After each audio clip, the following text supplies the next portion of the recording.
세상에 떠도는 기묘한 괴담들. 첫 번째 이야기, 전북 정읍의 산에 가서 실제로 겪었던 실화괴담. 산에 측량하러 갈 때는 최소 3명이 가는 것으로 되어 있었는데 한 사람이 독감에 걸린 데다가 달리 사람이 없어서 어쩔 수 없이 둘이서 가게 되었다. 하지만 역시 불안해서 경계를 안내해주는 동네 아저씨에게 측량도 도와달라고 부탁했다. 아저씨는 일당만 주면 괜찮다고 해서 우리 셋이서 산에 들어갔다. 전날 내린 눈으로 산은 새하얗게 변해 있었다. 하지만 덕분에 폴이 잘 보여서 측량은 의외로 순조롭게 진행되었다. 한참을 걸려 능선까지 측량하고 있는데 아저씨의 핸드폰이 울렸다. 아저씨는 한참을 통화하다가 통화를 마치자 갑자기 볼 일이 생겨서 내려가겠다고 했다. 얘기가 다르잖아라고 생각했는데 나머지는 땅의 경계니까 오솔길을 따라서 거기까지만 측량하면 된다. 오솔길을 따라가면 괜찮을 것 같기도 한데 뭐 있겠어? 같은 그런 분위기로 결국 A와 나 둘이서 계속 진행하기로 했다. 그런데 아저씨와 헤어지자마자 갑자기 하늘이 흐려지면서 날씨가 이상해지기 시작했다. 이대로 눈이 내리면 위험하겠어. A와 나는 빨리 끝내자 생각하고 속도를 높였다. 우리 회사에서는 산을 측량할 때 포켓 나침반이라는 기구를 사용하고 있다. 나침반 자석 위에 작은 망원경이 달려있고 그것은 향하는 방향의 방위와 고저각을 알 수 있게 되어 있다. 가볍고 튼튼하고 다루기 쉬워서 산을 측량할 때 아주 유용하다. 나는 나침반을 수평으로 세우고 폴을 들고 서 있는 A를 향해 망원경을 들이댔다. 그런데 눈 덮인 땅과 나뭇가지와 이파리에 눈이 쌓인 나무숲은 보이지만 폴도 A의 모습도 보이지 않았다. 망원경을 조금 움직이자 긴 머리카락의 머리가 보였고 이제 폴을 찾아 눈금을 잃기 위해 초점을 맞췄다. 초점이 맞춰지자 나는 이상한 점을 발견했다. 우리는 헬멧을 쓰고 측량을 하고 있었는데 A는 어째선지 헬멧을 벗고 뒤쪽을 바라보고 있었다. 그리고 A의 머리는 갈색 머리였을 텐데 지금 보이는 것은 새까만 머리카락이다.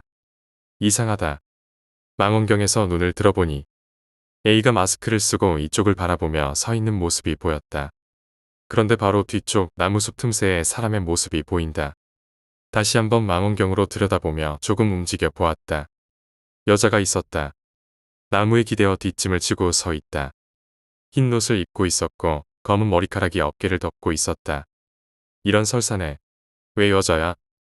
나는 깜짝 놀라 망원경에서 눈을 뗐다. A가 내 쪽으로 말을 걸어왔다. 그러자 신호라도 받은 듯 여자는 경사면을 내려와 숲속으로 사라져 버렸다. 뭐 하는 거예요? 그러지 마세요. A의 그 목소리에 나는 정신을 차렸다. 나침반을 잃고 야장에 기입한 후 나는 종종 걸음으로 A의 곁으로 달려가 물었다. 방금 내 뒤에 여자가 서 있었어. 알고 있었어? 또 그런 말 하지 말아요. 그만하세요. 웃으면서 그런 말을 하던 A도 내가 진지하다는 것을 눈치채고는 정말이에요? 아니, 전혀 몰랐어요 라며 표정이 굳어졌다. A와 나는 다시 한번 나무숲 쪽을 둘러봤지만 나무와 눈만 보일 뿐 여자의 모습은 보이지 않았다. 등산하는 사람 같은 거 아닐까요? 아니, 그렇게 보이지는 않았어. 그때 나는 깨달았다. 그 여자는 이 설산에서 혼자서 짐도 없이 게다가 반팔 옷을 입고 있었다. 그거 정말 위험하지 않아요? 미친 여자라든가. A는 상당히 겁에 질려 있었다. 나도 겁이 나서 안절부절 못하는 심정이었다. 그렇게 하는 동안 주변은 점점 어두워졌고 드디어 눈이 내리기 시작했다. 빨리 끝내고 산을 내려가자. 이봐, 큰일이야. 우리는 서둘러 측량 작업을 재개했다. 날씨는 점점 더 악화되어 눈보라처럼 되어갔다. 폴을 들고 서 있는 A의 모습도 잘 보이지 않았고 순식간에 쏟아지는 눈 때문에 오솔길도 잘 보이지 않게 되었다. 휴대폰도 고뇌가 되어 통화가 불가능한 상황이었다. 나는 조급해져서 빨리 산을 내려가고 싶다는 일념으로 나침반을 설치했다. 수평도 제대로 잡지 않고 A를 향해서 망원경을 들이대며 그쪽을 바라보았는데 그랬더니 아까 그 여자가 A의 바로 뒤에 서 있었다. 이번에는 앞을 보고 있는 것 같은데 눈보라 때문에 잘 보이지 않았다. A는 눈치채지 못했는지 가만히 서 있을 뿐이었다. 내가 말을 걸어도 A는 움직이려고 하지 않았다. 그러다 여자 쪽이 움직이는 것이 보였다. 급히 망원경을 그쪽으로 돌려서 겁에 질린 채로 들여다보니 여자는 눈을 감고 A의 뒷머리를 잡고 뒤에서 귀에 입을 대고 있었다. 뭔가 속삭이는 것 같았다.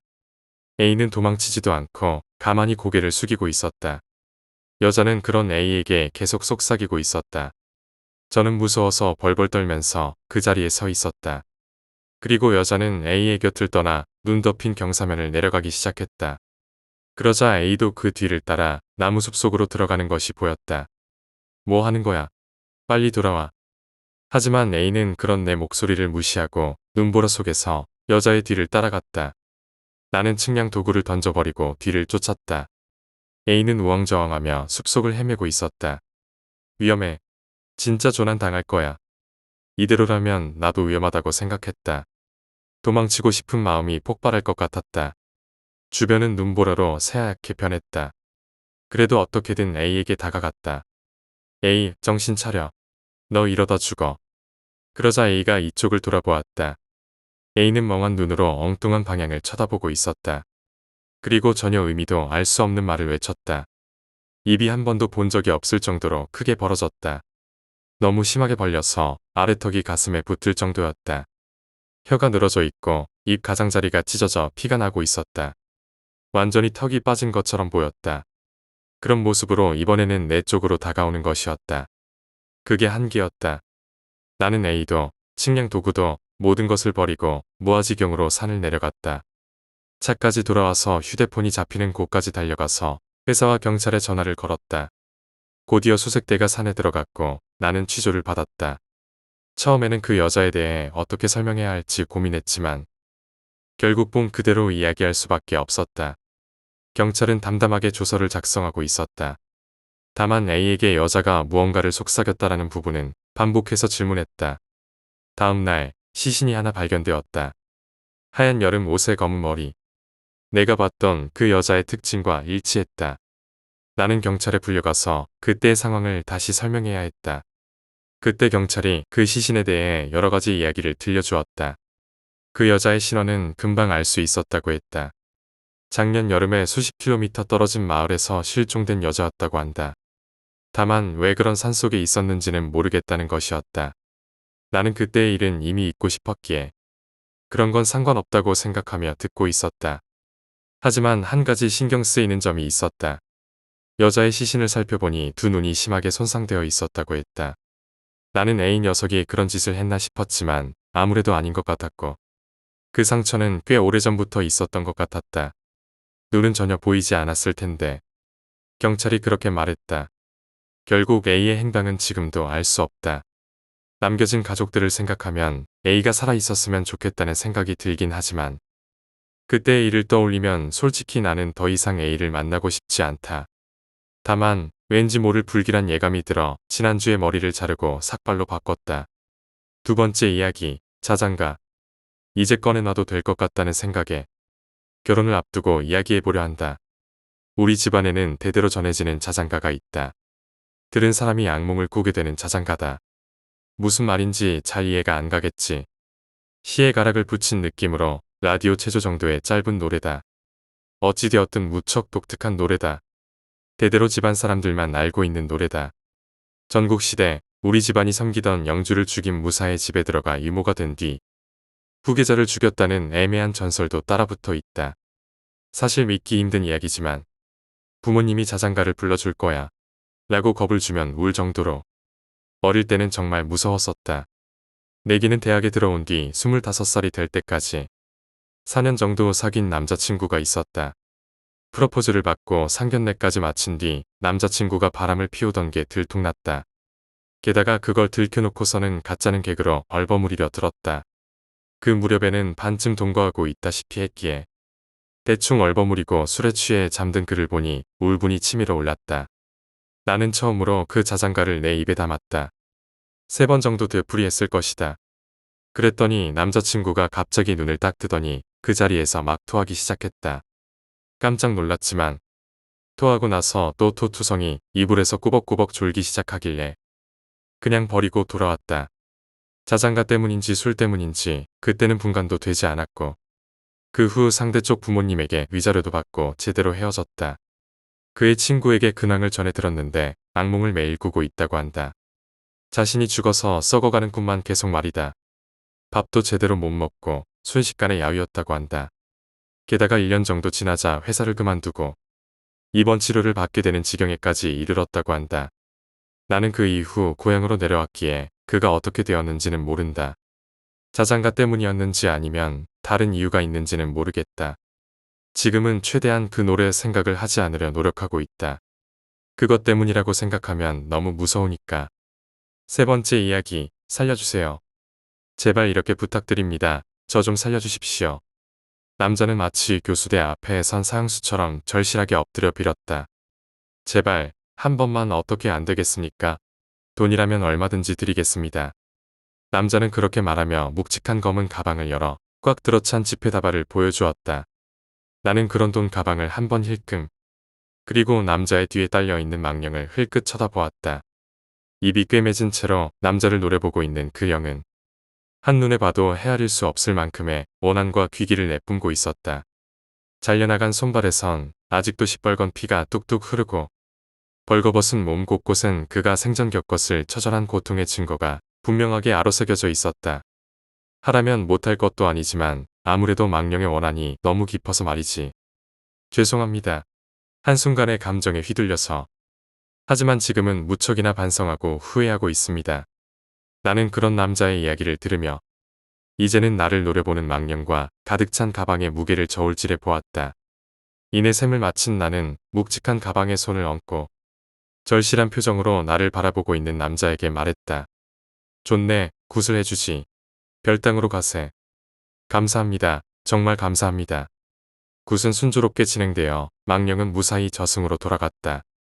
무슨 사정이 있었는지는 모르겠으나 망자는 망자. 현세에 집착해서 좋을 것 하나 없고 설령 이야기를 들을 수 있었다 하더라도 인간의 원한이 관련된 일은 10중 8구 시답잖은 일에 지나지 않는다. 본당으로 돌아온 그는 연신 고개를 숙이며 감사 인사를 했다. 감사합니다. 정말 감사합니다. 그래, 무슨 사정이 있었는지는 깊게 묻지 않겠으나 한 번의 실수는 한 번으로 끝내도록 하게. 예, 명심하겠습니다. 감사합니다. 남자는 한결 가벼워진 발걸음으로 쾌활하게 본당을 나갔다. 남자가 나간 후 나는 조용히 가방을 여러 금빛으로 빛나는 지폐들을 쓰다듬고 두툼한 지폐 한 다발을 꺼내 그 향을 음미했다. 언제 맡아도 참 좋은 냄새야. 이래서 내가 이 일을 그만두질 못한다니까. 그렇게 한동안 오늘의 전리품을 만끽하던 나는 돈을 옮기기 위해 품 안의 가방을 꼭 안고 문으로 향했다. 문을 열고 별당으로 걸음을 옮기던 중 나를 노려보던 그 망령의 원통한 눈빛이 머리 한편을 빠르게 스쳐 지나갔지만 남자든 망령이든 더 이상 내가 알 바는 아니었다. 느긋이 걸음을 옮기던 중 뒤통수에 전해지는 강한 충격과 함께 나는 돈 가방을 안고 그 자리에 철퍼덕 엎어졌다. 무슨 일이 일어났는지 도무지 이해를 하지 못하고 있던 차에 먼 듯 가까운 곳에서 남자의 희미한 속삭임이 들려왔다. 죄송합니다. 죄송합니다. 그리고 정말 감사합니다. 그 말을 끝으로 나는 그대로 의식을 잃고 말았다. 각종 재고가 가득 들어찬 작은 신당 안. 곤란한 듯한 표정을 짓고 있는 무속인 앞에 묵직한 가방을 든 남자가 연신 고개를 숙여가며 애원하고 있다. 제발, 제발 부탁드립니다.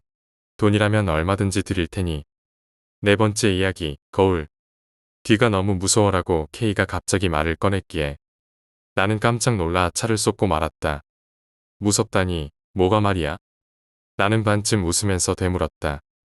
하지만 K는 진지한 얼굴로 대답했다. 이편 말이야. 거울 속에 비치는 내 모습 뒤편에서 뭔가 나올 것 같아 무섭다고. K는 중학교 동창으로 고향에서 조금 떨어진 고등학교에 같이 다니게 되면서 친해졌다. 지금은 여자친구가 되어 사귄 지도 1년이 좀 넘어간다. 운동은 못하지만 머리가 좋고 성격도 밝아 친구도 많다. 그런 괴상한 말을 갑자기 꺼낼 이유는 전혀 없었다. 무슨 일 있어? 나는 목소리 톤을 바꿔 진지하게 물었다. 사흘 전쯤인가? 머리카락을 빗으려고 거울 앞에 앉았는데 등 뒤에서 무언가의 기척을 느꼈어. 그렇게 말하자마자 입을 싹 다문다. K 스스로도 자기가 말하는 게 이상하다는 걸 느낀 거겠지. 그 후로 계속 그 무언가의 기척이 느껴진다는 거야. 이번에는 내가 말을 꺼낸다. 생각이 지나친 건지도 모르지만 그렇게 생각하면 생각할수록 무서워져서 나는 K의 뒤에 있는 거울을 봤다. 화장대에 달려있는 커다란 거울. 그 마음을 모르겠는 것도 아니지만 거울을 한 장 더 놓아두면 어떨까? 하지만 무한 거울도 좋은 건 아니라고들 하고 거기서 나는 웃어버리고 말았다. 아무리 그래도 너무 신경 쓰는 거야. 너 뒤에서 기척이 느껴진다는 것도 기분 탓이야. 나는 격려하듯 밝게 말했다. 응, 그렇겠지. K는 그렇게 말했지만 어딘가 불안한 얼굴을 한 채 있었다. 아무래도 불안하다 싶을 때는 아무 때나 전화해도 괜찮으니까. 고마워하고 부끄러운 듯 대답한 뒤 K는 웃었다. 이를 닦으려 세면대에 가서 거울 속 자신을 바라보던 때였다. 쓱 하고 뒷골에 차가운 공기가 닿아 나는 섬찟했다. 거울 속에 무언가의 기척이 느껴진다. 내 등 뒤에 숨듯 무언가가 있다. 엉겁결에 나는 돌아섰지만 거기에는 아무것도 없었다. 그저 위화감만이 등골에 찰싹 달라붙어 있는 느낌이었다. K가 말한 대로다. 나는 진정하라고 스스로에게 말하며 벽에 몸을 기댔다. 이렇게 한이 등 뒤에 대한 공포가 잦아든다. 한숨 돌리고 이를 닦은 뒤 입을 헹구려 세면대로 돌아간다. 신경 쓰면 안 돼. 그렇게 되뇌인 순간 거울 앞에 선 내 등 뒤에 갑작스레 무언가가 날아들었다. 놀라 나는 고개를 들었다. 순간 내 머리에 팔을 뻗으며 안기려 드는 여자와 눈이 마주쳤다. 그날 나는 잠도 못 자고 TV를 틀어둔 채 밤을 지새웠다. 벽에 등을 딱 붙이고 다음날 학교에서 평소처럼 K를 만났지만 어젯밤 일은 하나도 말하지 않았다. K를 겁주고 싶지 않은 마음이 먼저였다. 전날 너무 신경 쓴다라고 말해놓은 주제에 나도 같은 일을 겪었다고 말하기 부끄러운 게 두 번째 이유였다. 어제는 괜찮았어? 나는 슬쩍 물어보았다. 응, 신경 안 쓰려고 했더니 괜찮았어. 미안해, 괜히 신경 쓰게 해서. 괜찮아 라고 대답한 뒤 나는 웃었다. 하지만 마음속은 불안이 가득했다. 그녀에게 이야기하지 않았던 이유가 하나 더 있었으니까. 어째서인지 알 수 없지만 K의 눈동자는 어젯밤 마주쳤던 여자의 그것과 무척 닮아 있었다. 다섯 번째 이야기, 책임. 5년 전 내가 중학생이었을 때 한 명의 친구가 죽었다. 겉으로는 정신병으로 죽은 걸로 돼 있지만 사실은 그놈에게 빙이 돼서 그런 거였다. 내게 있어서는 잊어버리고 싶은 기억 중 하나이지만 며칠 전 점쟁이인 친구와 이야기할 기회가 생겨서 그때의 일을 생생히 떠올려 버리고 말았다. 우리들은 다들 가업을 잇기로 했기 때문에 다른 고교 입시 준비생들에 비해서는 좀 여유를 가지고 있었다. 학교에서도 우리가 땡땡이를 치거나 해도 다른 아이들에게 방해가 되지 않는 선에서는 눈 감아주었기 때문에 혼나는 일도 없었다.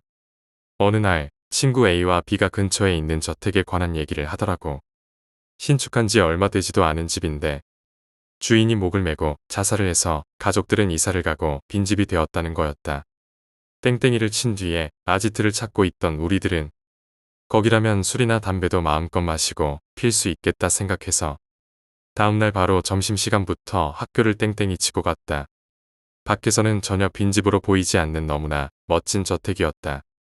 이렇게 좋은 집에 정말 들어가도 괜찮을지 잠시 망설였었지만 A와 B가 괜찮아를 연발하며 성큼성큼 안으로 들어갔다. 아직 조사 중이라서 그런 건지 문은 열려 있었다. 서재로 보이는 곳으로 들어가 창밖으로 얼굴이 보이지 않도록 조심하면서 슬슬 술잔치를 벌였다. 하지만 큰 소리를 내지 못하다 보니 금방 질려버려서 5명이서 집을 둘러보기 시작했다. 곧 씨가 저게 뭐야? 하고 지금 있는 방의 벽 위쪽을 가리켰다. 벽 윗부분엔 학교 음악실이나 체육관, 방송실에 있는 것처럼 작은 창문이 2개 달려 있었다. 저기도 방이 있나? 잘 보니 이쪽 벽에 문이 있었는데 문을 책장으로 가려놓았던 것이었다. 목말을 하고 손을 뻗어보니 왼쪽 창문은 손으로 열 수 있었다. 지금 생각해보면 그 창문에서 약간 악취가 풍겨나왔던 것을 의심해봤어야 했다. 그래도 그때는 안심하고 마음껏 술을 마시고 싶다는 생각이 더 강해서 억지로 창문을 통해 그 방에 들어갔다. 방은 곰팡이 투성이로 썩은 내 같은 악취로 가득했다. 비가 새는 것쯤으로 생각했다. 방은 음악실로 보이는 것도 아니었는데 벽엔 직접 손으로 한 듯한 방음제 같은 게 붙여져 있고 그 위에 벽지를 발라놓았다는 걸 알 수 있었다. 습기 때문인지 벽지가 반짝거리고 있었다. 방 안은 가구 같은 게 아무것도 없는 빈 방이었는데 작은 책상이 구석에 하나 놓여 있었다. 그 위에는 새카맣게 칠해진 사진이 찢긴 채로 커다란 액자에 들어 있었다. 이게 뭐야?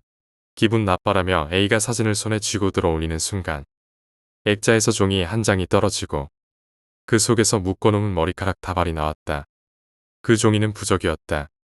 모두들 놀라 아무 소리도 내지 못하고 있었다.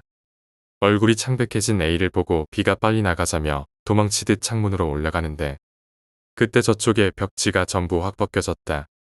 사진 뒤에서 떨어진 것과 똑같은 부적이 벽 한 면에 붙여져 있었다. 이게 뭐야? 술이 약한 씨는 그 상황에서 웩 하고 토를 하고 말았다. 예감이 안 좋아. 토나 하고 있을 때야. 빨리 가자. 창을 넘어가고 있는 B의 엉덩이를 나와 D가 쭉쭉 밀어 올렸다. 뭐가 뭔지 알 수가 없었다. 뒤에서 누군가가 으으하고 소리를 내고 있었다. 그것은 A였다. 화를 입었던 것이다. 두려움에 뒤돌아볼 수가 없었다. 정신없이 기어올라 반대쪽 방으로 뛰어내렸다. D도 빠져나와서 반대쪽에서 행동이 굼뜬 씨를 끌어내려고 하고 있었다. 아파, 아파하고 씨가 외쳤다. 발 잡아당기지 마. 방 저쪽에서는 A인 듯한 목소리가 웅얼웅얼 이상한 앓는 듯한 소리를 내고 있었다. 벽 너머로 씨가 뭔가를 발로 차는 소리가 쿵쿵 하고 났다. 신관 모셔와. 뒤쪽 향해 D가 외쳤다. A가 뭔가 쓰였나봐. 얼른 가서 신사의 신관님 모셔오라고. B가 툇마루 쪽으로 맨발로 뛰어나가고 우리는 창에서 씨를 끌어냈다. 발, 내 발. 아파? 그렇게 아프지는 않은데 뭔가 물린 것 같아. 발을 보니 씨의 양말발 뒤꿈치 부분이 통째로 무언가에 물어뜯긴 것처럼 둥글게 이빨 자국이 있고 침으로 젖어 있었다. 변함없이 안에서는 A의 소리가 나고 있지만 무서워서 우리는 안을 들여다볼 수 없었다. 저 녀석 날 데려가려는 걸까? 데려가다니 A는 아직 살아있어. 나올 때 발로 막 찼단 말이야. 툇마루 쪽에서 운동복 차림의 신관님이 새파란 얼굴을 하고 들어왔다. 이 녀석들 무슨 짓을 한 거야? 이 바보들이. 함께 들어온 B는 이미 눈물과 콧물 범벅에 얼굴이 되어 있었다. 됐으니까 너희들은 집에 가. 여기서 어서 나가서 신사로 가. 신사에 있는 사무실로 가서 유리애 씨한테 봐달라고 하고 다음에 와. 라고 하며 갑자기 내 손을 잡고 비틀어 올렸다. 뒤로 무엇인가 철컥 소리가 났다. 좋아, 가도 돼. 그대로 휙 하고 등을 떠밀리 누리는 영문도 모르고 달렸다. 그리고 뒤에 산에 오르고 신사 사무실에 가니 중년의 작은 아줌마가 흰 옷을 입고 기다리고 있었다. 엄청 화가 난 것 같아 보였는데 그 뒤로는 도망친 안도감으로 잘 기억나지 않는다. 그리고 A는 학교에 나오지 않았다. 우리 부모님이 몇 번인가 신사에 불려가긴 했지만 자세한 이야기는 아무것도 해주지 않았다. 단지 산 너머에는 절대 가지 말라고만 했다. 우리도 그런 무서운 일을 당했으니 산 같은 데를 갈 리도 없고 학교 안에서도 조용히 보내고 있었다. 기말 시험이 끝난 날 생활지도부 선생님께 불려갔다. 그동안의 잘못을 한꺼번에 혼나는 걸까 싶어.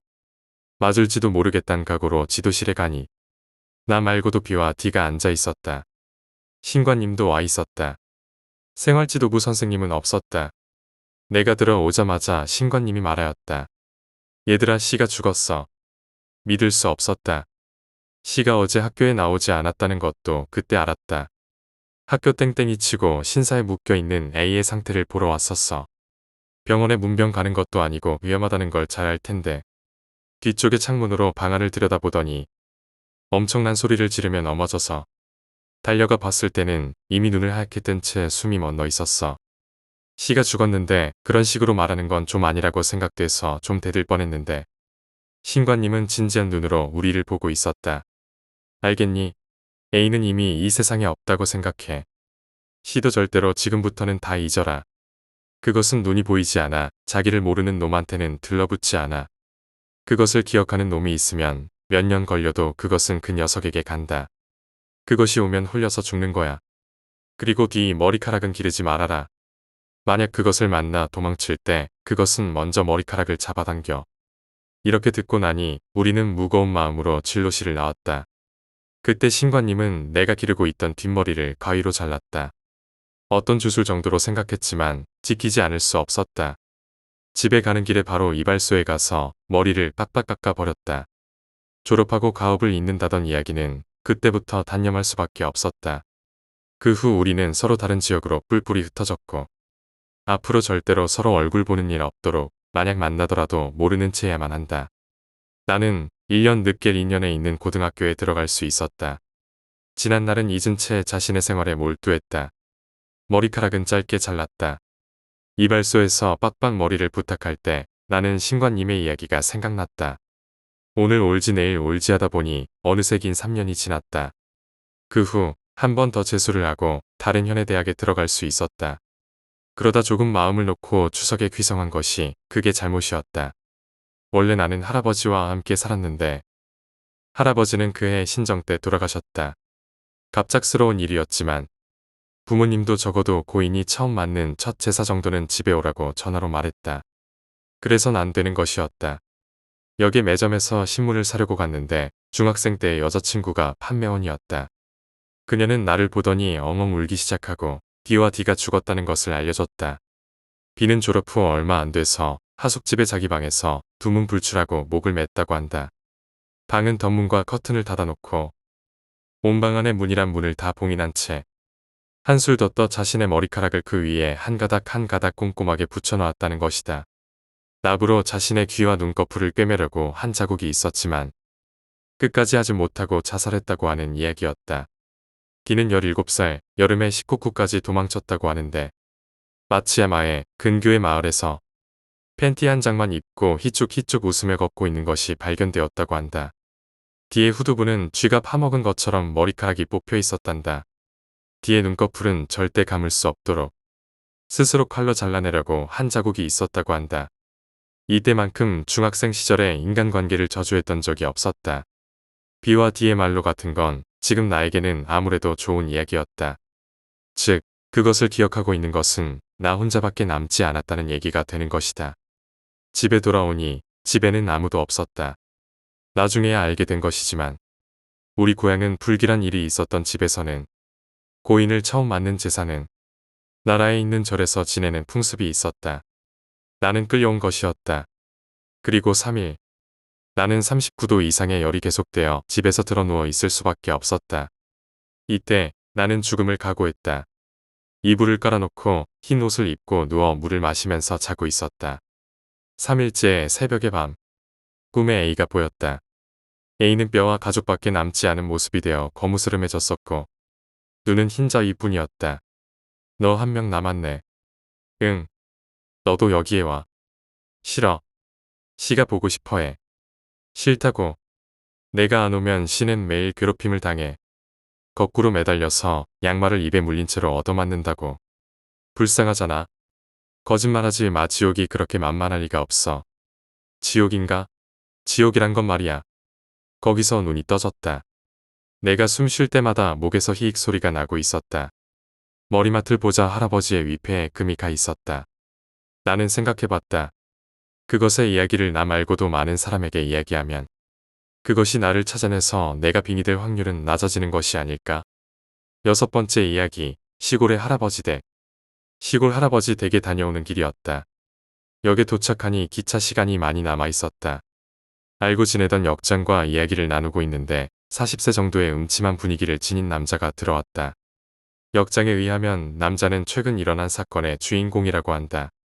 남자는 1년 전에 마을로 이사온 사람으로 조그마한 가게를 하며 젊은 아내와 생계를 유지하고 있었다. 하지만 남자가 장사를 위해 집을 비우는 경우가 많아 언제부터 아내는 가게의 젊은 점원과 관계를 가지게 되었다. 여기까지는 현지 경찰의 추론이다. 어느 날 남자가 부재 중이라 아내와 점원이 집에서 만나고 있었는데 예정보다 남자가 빨리 돌아왔다.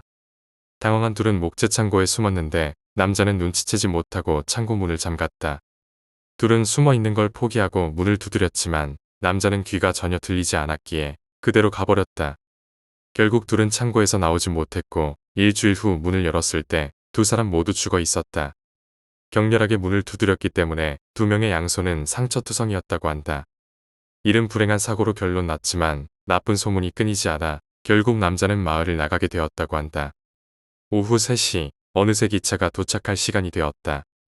뒤에서 역에 있는 벽시계가 울린 그때 눈앞에 있던 그 남자는 손목시계를 보고 시각을 맞추고 있었다. 7번째 이야기, 선배. 내 직장 선배는 사람들을 잘 챙겨주고 일도 확실히 하기 때문에 거래처에서 선배를 지명한 일이 오기도 한다. 단지 조금 곤란한 것이 있다면 이상하게 가족들을 소중하게 여기고 있다는 것이다. 부인이나 따님의 이야기를 시작하면 멈추지 않았고 휴일 다음 날이면 가족과 무엇을 했고 어디를 갔다고 사진까지 꺼내 들고서는 얘기한다. 그것만 보면 얼마나 좋은 아버지인가. 하지만 문제는 부인과 따님이 이미 세상을 떠나셨다는 것이다. 그 이외에는 정말로 의지되는 사람이고 일에서도 지장이 없기 때문에 모두 그 부분은 모른 척하고 지내고 있었다.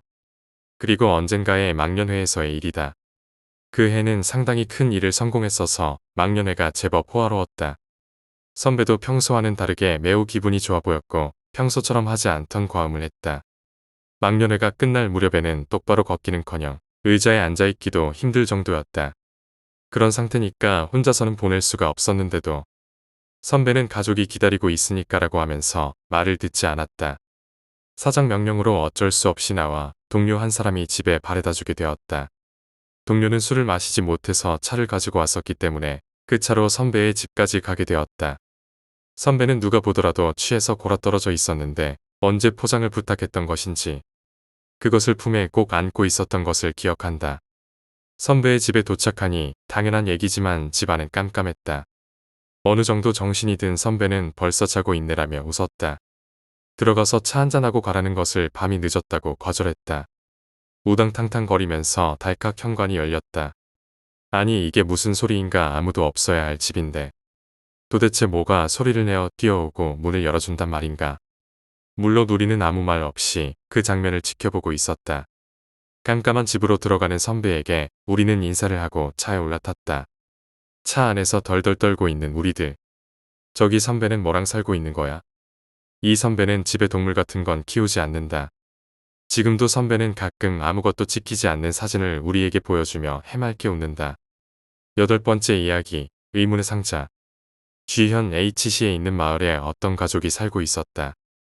병들어 누운 99세의 할아버지, 그리고 손자인 5살의 A, 부모님이 함께 사는 집이었다. A의 부모는 맞벌이 부부로 낮에는 모두 일을 하러 집을 나갔다. A는 매우 호기심이 왕성한 아이여서 집안을 놀러 다니고 있었다. 어느 날 A가 아무렇지도 않게 문이 맹장지를 열어젖혔는데 천장에 있는 나무 판자가 떨어져 있었다. 집안에 실증이 나 있던 A는 이불을 잔뜩 쌓아 기어오르고 그 안으로 들어갔다. 천장 안은 생각했던 것보다 훨씬 어둡고 무서운 곳이었다. 그러나 호기심이 생겨서 계속 앞으로 나아갔다. 잠시 돌아다니다 보니 웬 상자가 있는 것을 알아차렸다. 이런 곳에 숨겨둘 정도면 분명 굉장한 게 들어있을 거야. 라고 생각하고 A는 입구 쪽으로 돌아가기 시작했다. 그런데 이상하게 상자가 무거웠다. 어린이의 머리 정도 되는 크기인데도 10kg은 되는 것 같았다. 하는 수 없이 질질 끌어서 가기로 했다. 조금씩 입구에 가까워짐에 따라 상자의 모습이 서서히 보였다. 시커먼 상자였지만 군데군데 흰 곳도 있었다. 뚜껑은 검은 종이로 막혀 있었다. 점점 입구에 가까이 간다. 점점 밝아져 온다. 시커멓다고 생각했던 상자는 흰 상자에 검은 글씨가 빽빽이 써 있어서 그랬던 것 같다. 뚜껑 종이도 마찬가지였다. 흰 종이에 글자가 빽빽이 써 있었다. 입구는 앞으로 1m 정도. 한 번 더 상자를 보았다. 상자의 주위에 빽빽하게 써 있는 글자. 그것은 경문이었다. 그리고 뚜껑에 붙어 있는 종이는 부적이었다. 그리고 갑자기 A의 몸에 공포가 전기처럼 찌릿하게 퍼져왔다. 그때 뒤쪽 어두운 곳으로부터 저벅저벅하는 발소리가 들려왔다. A는 그것을 절대로 보아서는 안 된다고 생각했다. 도망치려고 했지만 발이 움직이지 않았다. 마구 이쪽으로 접근해온다. 이제 조금 있으면 빛에 그것이 비친다. 이제 그것의 모습이 보인다. 이제 더 이상은 안 된다. 하지만 그 순간 A는 천장의 출구로 떨어져 바닥에 이부자리에 누워 있었다. A가 얼굴을 드니 거기에는 병들어 누워있을 할아버지가 있었다. 이유도 모른 채 아연실색하고 있자니 할아버지가 갑작스레 사라져라 라고 외쳤다. A가 혼란스러워하고 있는데 할아버지가 다시 이제 충분하지 않느냐 라고 외쳤다. A는 할아버지의 얼굴을 우러러봤다. 하지만 할아버지는 A를 보고 있지 않았다. 할아버지는 입구를 응시하고 있었다. 정확하게는 입구에 있을 그것을 말이다. 잠시 동안 그 대치 상태가 계속되었다. A에게는 엄청난 시간이 흐른 것만 같이 생각되었다. 5분쯤 지나 할아버지는 A에게 천천히 말했다. 절대 뒤를 돌아보지 말고 할아버지 방에 가 있거라. 알았지? 절대 뒤를 보면 안 돼. A는 이유도 모르고 겁에 질린 채 뒤를 보지 않고 그대로 할아버지 방까지 도망쳐서 겁에 질려 안절부절 못하고 있었다. 5분 정도 지나 할아버지가 비틀거리며 방으로 들어왔다. 당장이라도 쓰러지실 것 같았다. A는 할아버지를 부축해 이부자리에 뉘었다. 할아버지는 드러누워 한숨을 내쉬며 천천히 말을 꺼냈다. A야, 지금까지는 이 할애비에. 할아버지가 이렇게 말했을 때 반대쪽 방의 문을 여는 소리가 들려왔다. 그리고 다시 저벅저벅하는 발소리가 들려왔다. 할아버지는 갑작스럽게 A의 손을 움켜쥐고 이불 속으로 끌어당겼다. 99세라고는 믿어지지 않을 정도의 강한 힘이었다. 그리고 할아버지 방의 방문이 열렸다. 할아버지의 몸은 부들부들 떨리고 있었다. 그리고 할아버지가 무엇인가 중얼거렸다. 잘 들리지 않았지만 미안하다, 용서해줘. 이 아이만은 그만두거라. 라고 말하는 것만은 들려왔다. A는 정신이 흐려져서 점점 눈앞이 어두워졌다. 그리고 바로 그때 이불이 살짝 들려 그것에 발이 보였다. 다 썩어버린 듯한 보라색으로 군데군데 살점이 흘러내리고 있었다. 그대로 A는 기절해버렸다. 정신을 차리고 보니 A는 할아버지의 이부자리에서 혼자 자고 있었다. 시간은 그때로부터 5시간이나 흘러 있었다. 할아버지는 A가 집안을 구석구석 찾아봤지만 모습이 보이지 않았다. 부모님이 돌아와서 경찰에 신고했지만 할아버지는 결코 발견되지 않았다. 일주일 뒤에 아무래도 그 일이 마음에 걸렸던 A가 무서워하며 그 방의 문을 열어보았다. 하지만 천장에 뚫려 있던 그 입구는 막혀 있었다. A는 안심하고 방을 나서려 했다. 그리고 그때 A는 보아버렸다. 엄중하게 닫힌 그 천장의 문틈 사이에 끼어있는 언제나 할아버지가 몸에 지니고 있던 부적을 말이다. 9번째 이야기, 무당의 핏줄로 산다는 것. 할머니 말씀을 인용하자면 안타깝게도 손주인 제가 그런 기운을 이어받게 됐습니다. 엄청 이른 나이인 4살 정도의 신병이란 것이 와서 그걸 거부하다가 간질이 왔었다고 해요. 부모님이 어린 저를 업고 병원이란 곳은 모두 들려봤지만 별 소용이 없었다더군요. 거기서 할머니 말씀대로 굿을 하게 되었고 상태가 얼마 동안은 많이 나아졌었다고 합니다. 그게 계기였는지 정해져 있었는지 모르겠지만 그 뒤로 안 보이는 것들이 조금씩 보였던 것 같네요. 아무것도 없는 공터에서 마구 박수를 치면서 좋아하거나 혼잣말을 하고 아무튼 그런 어린 저를 두고 부모님은 지금 말씀하시지만 하루하루가 정말 심적으로 너무 지쳤었다고 하십니다. 그리고 초등학교 4학년쯤 다시 신병으로 학교를 쉬게 됐습니다. 결국 죽기 일보 직전까지 가서야 울며 여자 먹기로 달래는 굿을 하고 어쩔 수 없이 16살 때 신을 모시게 됐습니다. 할머니는 이때 돌아가셨고요. 뭐 신을 모셨다고는 하나 비교적 일반적인 삶을 살고 있습니다. 오감적인 부분을 제외하고 말이죠. 때는 제가 이제 막 20살이 돼서 대학 신입생 OT를 다녀오고 집으로 가던 중이었습니다. 8차선이 있고 큰 사거리였었는데 전 걷는 걸 좋아해서 그냥 사색에 잠겨 걷고 있었죠. 그때 어떤 여학생이 보이는데 그 학생도 OT 후에 귀가 중이었는지 큰 백팩을 메고 모자를 눌러 쓴 채로 땅만 보고 빠른 걸음으로 가고 있더군요. 거의 차들만 다니고 걷는 사람은 저랑 제 앞에 그 여학생뿐 아무도 없었죠. 헌데 문제가 그 여학생 바로 뒤로 정말 많은 귀들이 줄지어 따라붙어 있더군요. 살면서 별걸 다 봤지만 여지껏 그렇게 많은 살을 끼고 있는 것을 본 건 정말 처음이었습니다. 엎드려 내 발로 조용히 뒤따르는 것. 양팔이 없이 비틀거리면서 따르는 것. 머리를 포함해서 반신이 아예 없는 것 등등. 아무튼 정말 위험한 상황이었어요. 허나 이런 걸로 말 걸었다가 이상한 놈 취급받았던 게 한두 번이 아니라 고민하던 찰나에 신호가 잡혀 그 여학생과 나란히 서게 되었습니다. 그래서 말을 결국 걸게 되었죠. 죄송한데 잠깐 대화 좀 할 수 있을까요? 다름이 아니라 쌀이 너무 껴 있어서 위험하신 것 같아 알려드리려고. 저 교회 다녀요. 예상대로였죠. 그러나 멀리서 봤던 것보다 코앞에서 그것들을 보고 있자니 식은땀이 나고 정말 그냥 보내선 안 되겠다고 계속 생각이 났습니다. 제가 전문적인 무속인까지 되지 않아 별다른 수가 있었던 것은 아니었지만 적어도 넘어갈 수는 없었죠. 그 순간이었습니다. 제가 팔을 붙잡고 더 얘기하려고 그냥 건너려던 여학생 몸을 제 쪽으로 돌리는 순간 코너를 돌던 8톤 트럭이 그 여학생 백팩을 그대로 받아버리고 가버리더군요. 백팩은 그대로 터지면서 여학생은 넘어지고 놀란 나머지 멍 타고 있었고 가방 안내용물들이 어지럽게 널려 있었고 난장판이었죠. 동시에 그것들은 중얼거리면서 전부 사라지더군요. 저도 놀람과 안도가 동시에 오자 털썩 주저앉게 되더라고요. 덜덜 떨고 있는 여학생 팔을 잡고 병원부터 들러서 진단받고 별 이상이 없어 보낼까 했지만 너무 쇼크 상태인 것 같아 커피숍에 앉혀놓고 서로 대화 하나 없이 두세 시간을 그렇게 앉아 있다가 고맙다는 인사 후 번호를 받아 헤어졌습니다. 그게 인연으로 지금까지 연인으로 잘 만나고 있네요. 신기하게 돌아가신 할머님 생신과 여자친구의 생일 날짜가 똑같더군요. 10번째 이야기, 상자녀. 대학을 붙은 친구들이 하나둘 우리 지방을 떠나 대학 근처에서 자취를 시작했었다. 그중 한 명의 집에 놀러가기 위해서 나는 고속버스를 타러 갔다. 간선도로 근처의 고속버스 정류장에 도착한 것은 오후 6시쯤이었다. 이미 근처는 어둑해졌고 인적도 없이 한산했다. 평일 밤이라 그런지 정류장 안에는 기다리는 사람도 아무도 없었다. 정류장 안에 3, 4명은 앉을만한 기다란 벤치가 있었는데 그 끝쪽에 박스가 놓여져 있었다. 헬멧 하나가 겨우 들어갈 정도의 크기의 모서리는 다 달아서 너덜너덜하고 더러운 박스였다. 나는 그 박스를 힐끗 한번 보고 박스와 조금 거리를 두고 떨어져 벤치 위에 앉았다. 티켓에 적혀있는 출발 시간을 보니 버스가 올 때까지는 15분가량이 남아 있었다. 혼자 기다리는데 언뜻 박스에서 부스럭거리는 소리가 들렸다. 황급히 돌아보았지만 딱히 이상한 점은 없다. 기분 탓인가?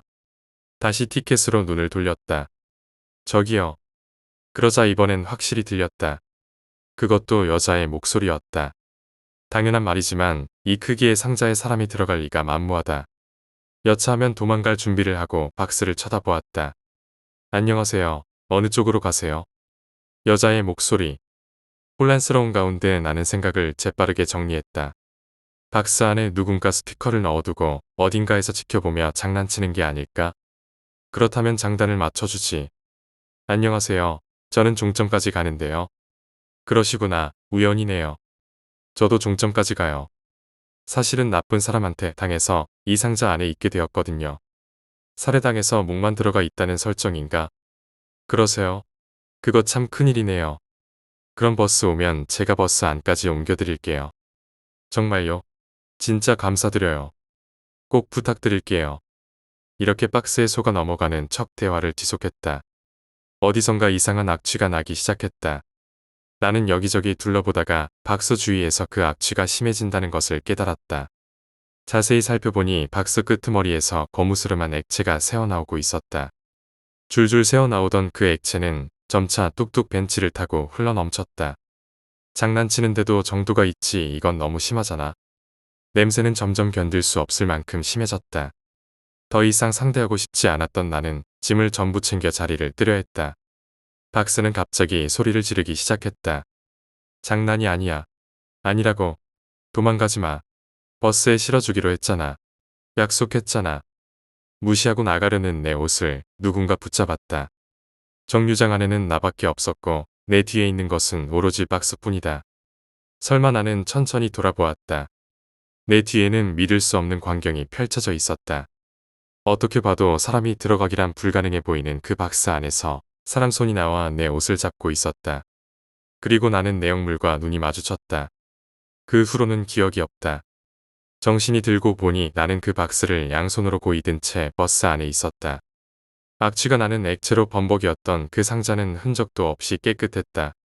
안에 뭐가 들었는지 확인할 용기는 없었다. 나는 그대로 박스를 버스에 두고 내려 집으로 달아났다. 그날 이후로 아직까지는 나에게 별다른 사건이 일어나지는 않았다. 버스 안에 실어주겠다는 약속을 지켰으니 무사할 수 있는 것일까? 11번째 이야기, 울릉도의 추억. 실제 제가 겪은 겁니다. 벌써 5년 전이었던 걸로 기억하는데 여름 휴가 때 울릉도를 한번 가보자고 마음먹고 홀로 울릉도를 갔습니다. 숙박시설에는 저랑 홀로 놀러온 남자분, 커플 이렇게 4명이 묵고 있더군요. 첫날 저녁을 함께 하면서 다음 날은 같이 차 하나를 빌려 울릉도를 한번 돌아보자고 홀로 놀러온 남자분이 건의해서 우리는 같이 다음날 울릉도를 돌아다녔습니다. 커플은 대학생이었고 홀로 온 사람은 울릉도가 너무 좋아 7번째 왔다고 하더군요. 거의 가이드 수준으로 울릉도에 대해 소개를 해줘서 저와 커플은 아주 즐겁게 울릉도 여행을 했습니다. 그리고 저녁 때 어둑어둑해질 무렵 홀로 놀러온 남자분이 자기가 안 가본 데가 있다고 차도 빌렸으니 한번 가보자고 하더군요. 커플이랑 저랑은 뭐 별 의견 없이 같이 가보기로 했습니다. 안 가본 곳이라는 데는 산중턱에 있는 정자였던 걸로 기억이 납니다. 차로 꼬불꼬불 산길로 차를 몰고 가면서 귀신 얘기를 하기 시작했습니다. 누가 먼저 꺼낸지는 기억이 안 나지만 한 명씩 자기 또는 주변 애들은 귀신 얘기를 하기 시작했죠. 이런저런 얘기를 하면서 원래 섬에 귀신이 많다고, 제주도나 일본이나 그래서 미신을 많이 믿는다고 이런 얘기를 했죠. 전 조금 으슥하단 생각이 들어 밖을 보니 정말 산길에 불빛은 아무것도 없고 저희 차뿐이더군요. 울릉도가 워낙 작은 섬이다 보니 조금만 올라가면 정자가 있을 거라고 생각했지만 30분이 넘도록 가도 목적지가 안 나오는 겁니다.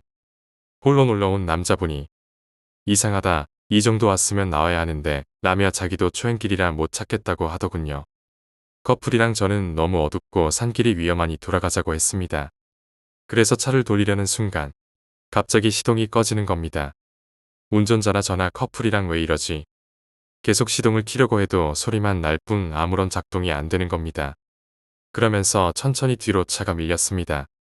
처음에는 홀로 운전하고 놀러온 남자분이 아까 귀신 얘기도 했고 그래서 장난하는 줄 알았습니다. 그런데 표정을 보니 장난이 아니더군요. 두려움에 떨면서 뒤를 보니 계곡으로 빠지는 낭떠러지더군요. 슬슬 밀리면서 차가 그쪽으로 가는 겁니다. 안 되겠다 싶어 내려서 차라도 밀어보려고 손잡이를 잡는 순간 시동이 걸리는 겁니다. 난 왜 장난하고 그래요? 제가 말을 꺼내니 홀로 놀러온 남자분이 정말 장난이 아니었다고 하더군요. 그래서 저희는 차를 돌리려고 오른쪽으로 돌리려는 순간 울릉도에 하나뿐이라는 납골당이 보이더군요. 소름이 돋으면서 정말 미친 듯이 차를 몰고 숙소에 다시 왔습니다. 돌아오는 차 안에서 저, 홀로 놀러온 남자분. 커플은 정말 아무런 얘기도 안 하고 두려움에 떨면서 왔던 게 기억이 납니다. 우연인지 아니면 그분의 장난인지는 모르겠지만 그날 저녁을 같이 먹으면서 그분도 끝까지 장난이 아니었다고, 여행에서 처음 본 사람에게 장난을 쳤겠냐고 했습니다. 아직도 미스터리한 사건이긴 하지만 아직도 잊혀지지 않는 사건이기는 합니다. 12번째 이야기, 산귀신. 딸과 함께 드라이브를 나갔다. 인적이 드문 산길로 나갔다가 중간에 드라이브인으로 밥을 먹었다. 그리고 돌아오는 길 딸을 놀래주려고 포장되지 않은 오솔길로 비집고 들어갔다. 딸은 무섭다며 돌아가자고 했지만 나는 그게 재미있어서 자꾸자꾸 나아갔다. 그랬더니 갑자기 엔진이 꺼졌다. 계속 시동을 다시 걸었지만 걸리지 않았다.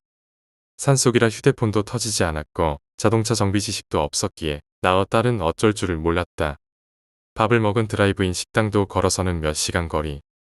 어쩔 수 없다고 생각한 나는 그날은 차 안에서 묵고 다음날 아침부터 걸어서 드라이브인 식당에 가기로 했다. 차 안에서 추위를 견디고 있노라니 어느새 밤이 되었다. 예상과는 달리 깊은 밤의 산은 아무런 소리가 나지 않았다. 이따금 바람이 불어서 나무가 웅성웅성대는 소리 정도였다. 그리고 시간이 흘러 딸은 조수석에서 잠이 들었다. 나도 자야지 하고 생각하며 눈을 감고 있었는데 갑자기 무슨 소리가 들려왔다.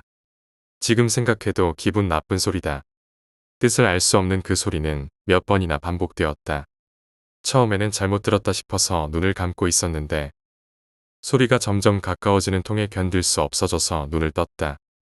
그랬더니 희뿌연 무엇인가가 기이한 움직임을 보이면서 차에 가까워지고 있었다. 그것은 머리가 없었고 다리는 하나였다.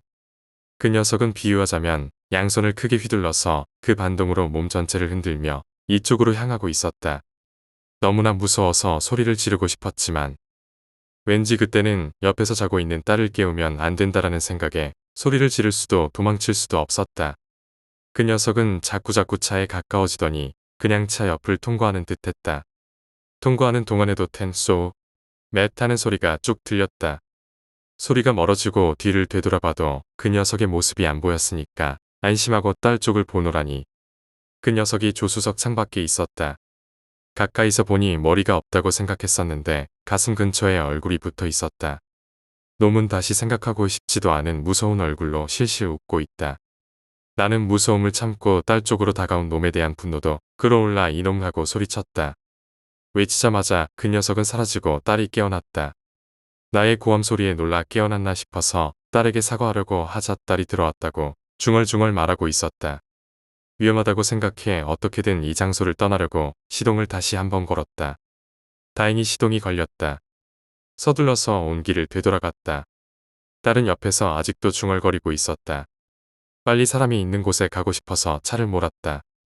간신히 거리에 빛이 보이고 안심했지만 딸의 얼굴도 왠지 딸의 얼굴이 아닌 듯했다. 딸의 이런 상태로는 집에 가면 안 되겠다 싶던 차에 눈에 띈 절로 뛰어들었다. 한밤중이었지만 절에 불이 들어와 있길래 딸을 질질 끌며 문을 두드렸다. 주지스님 같은 사람이 나오더니 딸을 본 직후 갑자기 나를 향해 무슨 짓을 한 거냐 하고 고함을 쳤다. 산에 들어가서 이상한 놈을 봤다고 이야기하자 유감스러운 얼굴로 위안받기는 안 되겠지만 하면서 딸의 어깨와 등을 불경을 읽으며 살짝 내려쳤다. 스님이 오늘 하루 묵고 가라고 하기에 딸도 걱정되어 절에 묵기로 했다.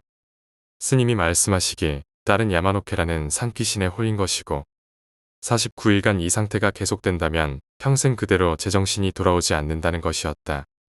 스님은 그렇게 되지 않게 딸을 맡아서 어떻게든 야마노케를 내쫓도록 노력하겠다고 말했다. 나는 아내에게 전화를 걸어 스님의 말을 전했고 아내는 일단 그 말을 믿어주었다.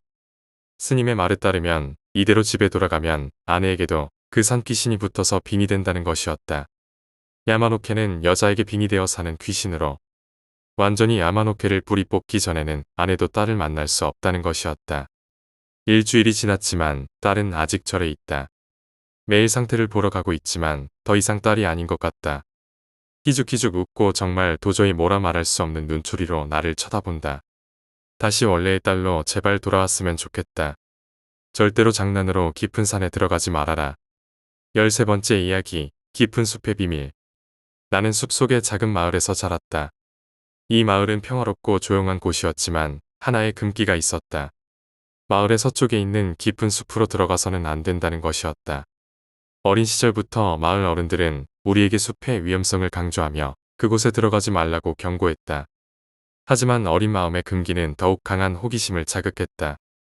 그 숲에 어떤 비밀이 숨겨져 있을까? 왜 아무도 들어가면 안 되는 걸까? 고등학교에 다니던 시절 나와 내 친구들은 숲의 금기에 대해 이야기하곤 했다. 특히 내 가장 친한 친구 지훈이는 그 숲에 대해 유난히 관심이 많았다. 그는 종종 숲의 금기를 깨고 들어가 보자고 나를 부추기곤 했다. 처음에는 그의 말에 겁이 났지만 호기심이 점점 커지면서 결국 우리는 숲으로의 탐험을 계획하게 되었다. 어느 날 우리는 학교가 끝난 후 집으로 돌아가는 길에 계획을 실행하기로 했다. 그날따라 하늘은 흐리고 바람이 강하게 불고 있었다. 하지만 우리의 결심은 확고했다. 우리는 집에서 손전등과 간단한 식량을 챙기고 어둠이 깔리기 전에 숲의 입구로 향했다. 숲의 입구는 마을에서 그리 멀지 않은 곳에 있었다.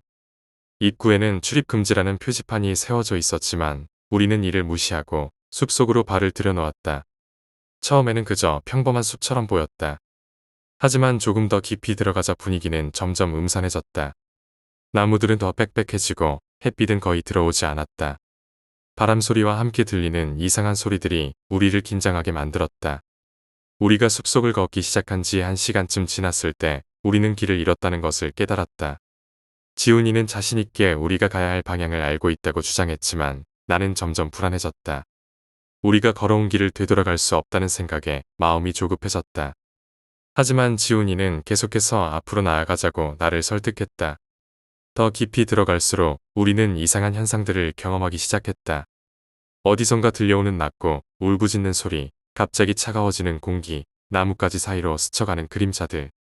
나는 점점 두려움에 휩싸여 갔다. 지훈이도 겁을 먹은 듯 보였지만 그는 포기하지 않았다. 그는 우리가 이 숲의 비밀을 풀기 위해 반드시 끝까지 가야 한다고 말했다. 그렇게 걷다 보니 우리는 오래된 폐가를 발견했다. 이 폐가는 숲 한가운데에 홀로 서 있었고 주인은 잡초와 덩굴로 뒤덮여 있었다. 지훈이는 폐가로 들어가 보자고 제안했다. 나는 망설였지만 결국 그의 말에 따르기로 했다. 폐가의 문은 삐걱거리며 열렸고 우리는 조심스럽게 안으로 들어갔다. 폐가 안은 어둡고 음침했다. 벽은 곰팡이로 뒤덮여 있었고 바닥에는 오래된 가구와 쓰레기들이 널려 있었다. 우리는 손전등을 켜고 주위를 살펴보기 시작했다. 그때 지훈이가 한쪽 벽에 붙어 있는 오래된 그림을 발견했다. 그림은 마치 마을의 역사를 담고 있는 것처럼 보였다. 하지만 그림 속 사람들은 모두 두려운 표정을 짓고 있었다. 그림 속에서 가장 눈에 띄는 것은 숲속 깊은 곳에 있는 거대한 나무였다. 그 나무는 마치 살아있는 것처럼 보였다. 그 순간 폐가 안에서 바람이 불기 시작했다.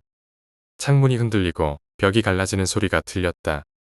우리는 급히 폐가를 나와 숲속으로 도망쳤다. 하지만 어디로 가야 할지 몰라 우왕좌왕하고 있었다. 그때 숲속 깊은 곳에서 희미한 빛이 보였다. 우리는 그 빛을 따라가기로 했다. 빛을 따라가다 보니 우리는 그 거대한 나무 앞에 도착했다. 그 나무는 그림 속에서 본 것과 똑같이 생겼었다. 나무 주위에는 이상한 기운이 감돌고 있었다. 지훈이는 나무에 가까이 다가가더니 나무 껍질을 손으로 만져보았다. 그 순간 나무에서 강한 빛이 뿜어져 나오며 우리는 눈을 감을 수밖에 없었다. 눈을 뜨자 우리는 다른 장소에 와 있었다. 주변은 완전히 어두웠고 차가운 공기가 우리를 감쌌다. 지훈이는 어디론가 사라졌고 나는 혼자였다. 나는 그제야 우리가 너무 깊이 들어왔다는 것을 깨달았다. 공포에 휩싸인 나는 지훈이를 찾기 위해 소리쳤지만 아무런 대답도 들을 수 없었다. 얼마나 시간이 흘렀을까? 나는 지쳐서 나무 아래에 주저앉았다. 그때 어디선가 낮고 음산한 소리가 들려왔다. 나는 고개를 들어보았지만 아무것도 보이지 않았다. 하지만 소리는 점점 가까워지고 있었다. 나는 두려움에 떨며 다시 일어섰다.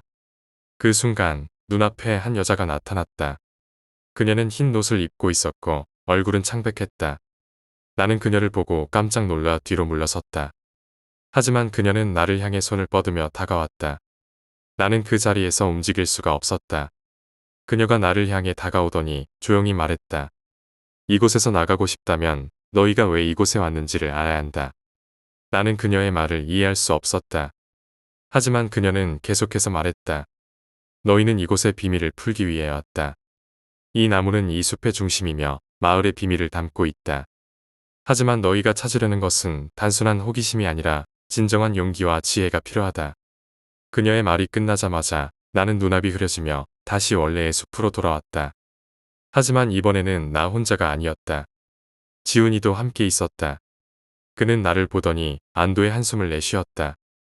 우리 둘 다 이 경험이 얼마나 무서웠는지 알 수 있었다. 우리는 마을로 돌아가기로 했다. 숲속을 빠져나오는 동안 우리는 아무 말도 하지 않았다. 그저 이 모든 것이 꿈이었기를 바랐다. 하지만 숲을 빠져나와 마을에 도착했을 때 우리는 이 모든 것이 현실이었다는 것을 깨달았다. 마을로 돌아온 후 우리는 어른들에게 이 경험을 얘기했다. 처음에는 아무도 우리 말을 믿지 않았지만 우리의 진지한 표정과 이야기에 결국 어른들도 우리 말을 듣게 되었다. 그 후로 마을 사람들은 숲의 금기를 더욱 엄격히 지키게 되었다. 그리고 우리는 그날의 경험을 통해 숲의 비밀을 어느 정도 이해하게 되었다. 이제 나는 어른이 되었고 그 숲의 금기에 대해 이야기할 때마다 그날의 경험을 떠올린다.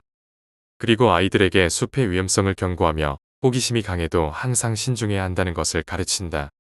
그 숲은 여전히 그곳에 있지만 이제는 아무도 그곳에 들어가지 않는다.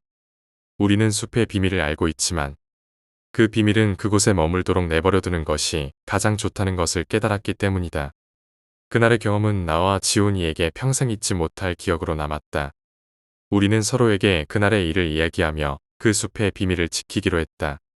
그리고 언젠가 다시 그 숲에 들어가게 될 날이 올지라도 우리는 그때의 용기와 지혜를 잊지 않을 것이다.